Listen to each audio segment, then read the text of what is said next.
pH, properly written small p, big H, is a measure of acidity in a solution, a substance, or whatever. We're all familiar with this term pH. We hear about pH balance in shampoos or whatever. So what do we mean by acidity? Acidity is a feature that's brought about by the concentration of what's called hydrogen ions in a solution. Acids give hydrogen ions in solution. So that's what this is all about. So the pH number that we all associate with various things is related to the concentration, and to get nice and chemical here, we put square brackets around this thing to indicate concentration. pH is measured along a scale from 14 to 0, and we have a midpoint of 7.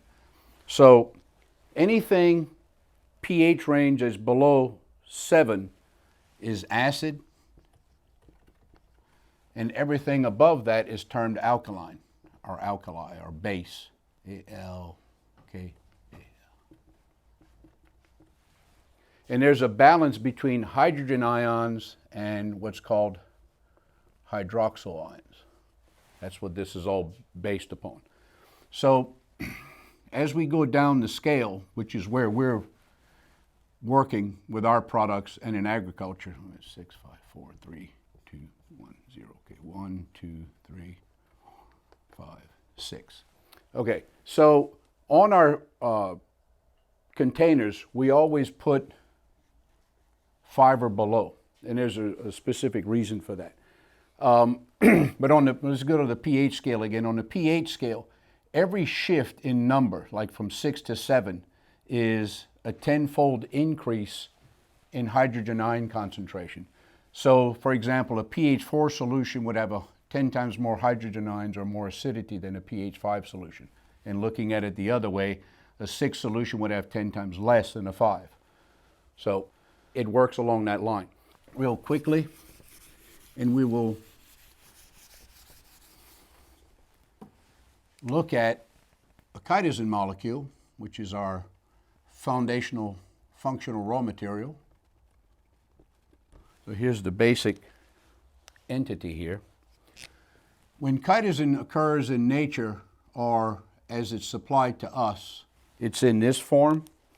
And without getting too chemical, this group here is known as an amine.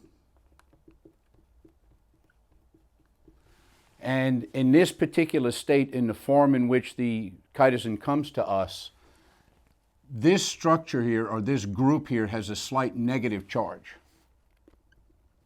When we make our product, or whenever we're combining this to get this in solution, we're adding acids. And there's a whole range of these that can be used. Now remember, acids give off H+.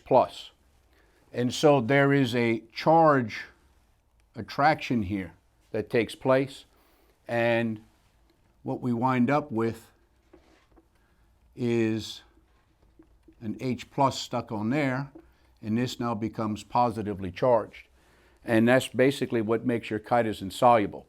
And so in most agricultural applications, a pH 5 is usually pretty good. We supply our products around a pH 2 mark, mainly for product stability. But that's essentially pH in a nutshell. The other thing that we want to talk about with pH is, why don't we want to go anywhere above the 6 mark? What happens at that point is that you're taking away a lot of these hydrogen ions, and so you're weakening the positive charge nature of that amine. And what happens is the polymer chain starts to come out of solution. And we have a small demonstration, a visual demonstration here of 2 different fluids.